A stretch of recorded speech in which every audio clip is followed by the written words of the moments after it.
کہ لیلۃ القدر تو آخری عشرے میں ہے۔ آپ صلی اللہ علیہ وآلہ وسلم نے خیمہ مبارک سے سر مبارک باہر نکالا اور فرمایا کہ لوگوں، دوسرے عشرے میں بھی لیلۃ القدر نہیں ملے گی، لیلۃ القدر تو اب آخری عشرے میں ہے۔ تو اب جس کو لیلۃ القدر کا اہتمام کرنا ہو، جس کو آخری عشرے میں اعتکاف کرنا ہے، اب وہ میرے ساتھ آ جائے۔ اب ایسا ہوا کہ پہلے عشرے میں آدھے لوگ، دوسرے عشرے میں آدھے لوگ اور تیسرے عشرے میں تقریباً پورا مدینہ ہی اعتکاف کی نیت سے آپ صلی اللہ علیہ وآلہ وسلم کے ساتھ مسجد نبوی میں جمع ہونا شروع ہو گیا کہ لیلۃ القدر اس میں ملے گی، کیونکہ جبریل امین نے آ کر یہ کہہ دیا ہے، وہی آ گئی ہے کہ لیلۃ القدر آخری عشرے میں ملے گی۔ تو یہ اعتکاف آپ صلی اللہ علیہ وآلہ وسلم نے تب بھی فرمایا جب ابھی لیلۃ القدر کا پتہ نہیں تھا اور جب ابھی قرآن مجید نازل بھی نہیں ہوا تھا۔ رسول اکرم صلی اللہ علیہ وآلہ وسلم کا پہلا اعتکاف غار حرا میں تھا، اور اعتکاف کی حالت میں رمضان المبارک کے مہینے میں، اور غالباً وہ آخری عشرہ ہی تھا جب پہلی وحی اقرا بسم ربک الذی خلق نازل ہوئی ہے۔ تو ہمارے لیے رمضان المبارک کا پورا مہینہ، پورے مہینے میں پہلے 10 دن، دوسرے 10 دن رحمت، مغفرت، اور اب یہ آخری 10 دن تو کمال کے ہیں۔ اس میں رحمت بھی ہے، مغفرت بھی ہے، اور جہنم سے آزادی کی نوید بھی ہے، اور لیلۃ القدر بھی ہے، اعتکاف بھی ہے۔ ہمارے لیے یہ پورے کا پورا عشرہ ہر طرح کی برکتوں سے مالا مال ہے۔ اس میں ہمیں رحمت بھی انشاءاللہ تعالی حاصل کرنا ہے، اس میں ہمیں مغفرتیں بھی انشاءاللہ تعالی سمیٹنا ہے، اس میں ہمیں برکتیں بھی سمیٹنا ہے، اس میں ہمیں لیلۃ القدر کی فیوز و برکات سے بھی مالا مال ہونا ہے۔ اعتکاف روزے کی حالت میں ہوتا ہے اور جامع مسجد میں ہوتا ہے، یا کم از کم اس مسجد میں جس میں 5 فرض نمازیں روزانہ باقاعدگی سے جماعت کے ساتھ ادا کی جاتی ہوں۔ آپ صلی اللہ علیہ وآلہ وسلم نے اعتکاف کے بارے میں یہ فرمایا کہ جس نے ایک دن کا بھی اعتکاف کیا، اس نے اپنے اور جہنم کے بیچ 3 خندقیں بنا دیں، اور ہر خندق کی مسافت زمین سے آسمان کے برابر ہے۔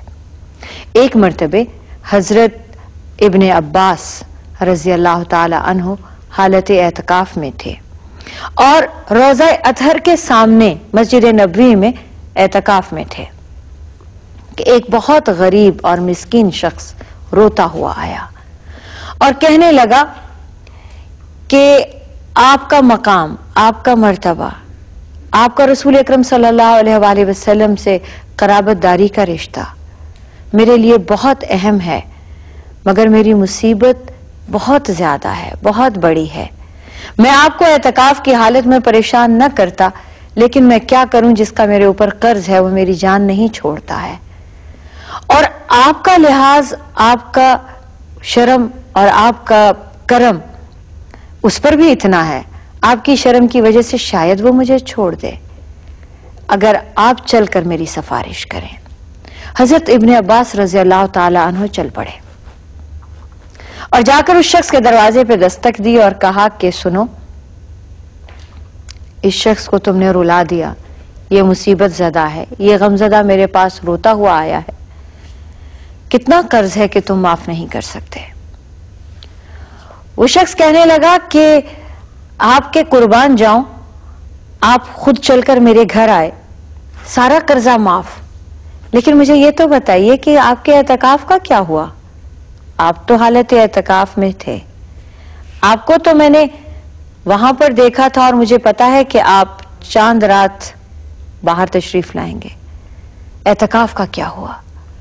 تو حضرت ابن عباس نے جو بات کہی، اس بات کو اگر ہر مسلمان سمجھ لے تو اسے پتہ چل جائے کہ کسی مصیبت زدہ اور غم زدہ کی مصیبت کو دور کرنے کا کتنا اجر ہے۔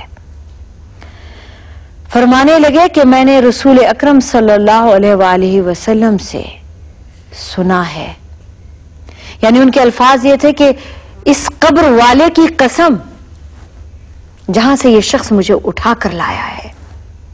میں نے ان سے اپنے کانوں سے یہ سنا ہے کہ کوئی اگر کسی غم زدہ اور مصیبت زدہ کی پریشانی کو دور کر دے تو اسے 10 برس کے اعتکاف کا اجر ملتا ہے. اعتکاف اپنے اندر اتنی بڑی اعتبار سے اتنی بڑی عبادت ہے کہ اس ہستی کے لیے، اللہ تعالی کے لیے آپ پوری دنیا سے منہ موڑ کے، یکسو ہو کے آ کر بیٹھ رہے ہیں. اب آپ کی صبح، آپ کی دوپہر، آپ کی شام، آپ کی رات دنیا سے خالصتاً الگ ہے.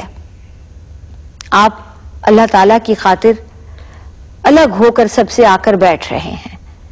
آپ کا کھانا، پینا، جاگنا، سونا اور اعتکاف کی حالت میں کی گئی ہر عبادت اللہ کے لیے ہے. آپ اس دوران صرف وہ بات کریں گے جس کی اجازت اللہ اور اللہ کے رسول علیہ الصلوۃ والسلام دیتے ہیں. آپ دنیا کی کوئی بات نہیں کریں گے. آپ نہ تو کسی بیمار کی عیادت کریں گے، نہ کسی جنازے کے ساتھ جائیں گے، نہ دنیا داری کی باتیں کریں گے، نہ کاروبار کریں گے. آپ اعتکاف کی حالت میں 5 نمازوں کے علاوہ تہجد کی نماز پڑھیں گے. بات کرنی ہے تو واعظ و نصیحت کی، امر بالمعروف کی، نہی عن المنکر کی کریں گے، اچھی بات کریں گے. قرآن مجید کی تلاوت کریں گے، قرآن پر تدبر کریں گے، قرآن پہ غور کریں گے، اور قرآن کی تلاوت کے علاوہ اس کی تبلیغ بھی کریں گے. میں یہاں ایک بات کی وضاحت کرتی چلوں کہ خواتین کے لیے بھی مسجدوں میں اہتمام کیا جاتا رہا ہے. ابھی بھی آج کل بھی آپ دیکھتے ہوں گے مسجد نبوی میں بھی، حرم مکی میں بھی، کہ خواتین مسجد ہی میں اعتکاف کرتی ہیں. لیکن اگر کہیں پر اس کا اہتمام نہ ہو کہ مسجدوں میں خواتین کے لیے جگہ نہ بنائی گئی ہو، ظاہر ہے کہ اتنی بڑی عبادت سے خواتین کو محروم رکھنا تو ظلم ہوگا.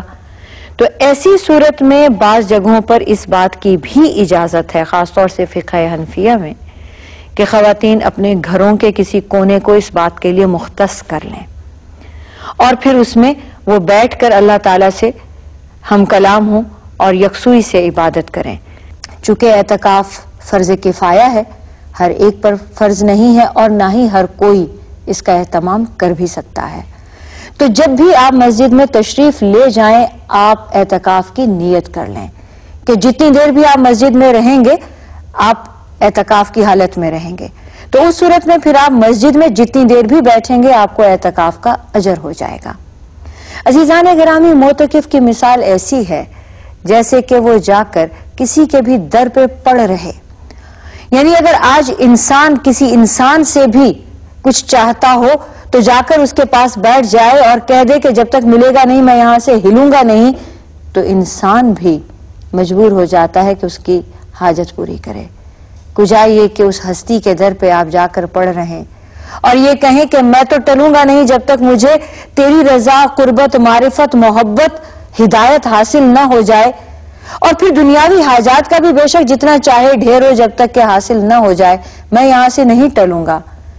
تو وہ قادر مطلق جو رحمتیں لٹانے کا بہانہ ڈھونڈتا رہتا ہے، جو خود یہ نعرے لگاتا ہے کہ آؤ میری طرف، 1 قدم بڑھاؤ میں 10 بڑھاؤں گا، ہاتھ پھیلاؤ میں باہیں پھیلا دوں گا، تو اس وقت پھر کیا نہیں دے گا وہ آپ کو جب آپ پوری دنیا سے کٹ کے اس کے حضور میں جا کر بیٹھ گئے ہیں اور اس کے در پر جا کر بیٹھ گئے ہیں اور آپ کی خواہش دنیا اور آخرت ہر چیز کو لینے کی ہے.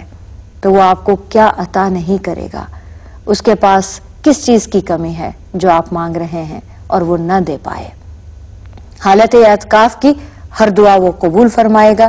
آپ صلی اللہ علیہ وآلہ وسلم نے اعتکاف کی حالت میں آپ نے ہمیشہ سوائے اپنی انتہائی ضرورت کے، یعنی دوسرے الفاظ میں واش روم کے علاوہ آپ گھر تشریف نہیں لاتے تھے.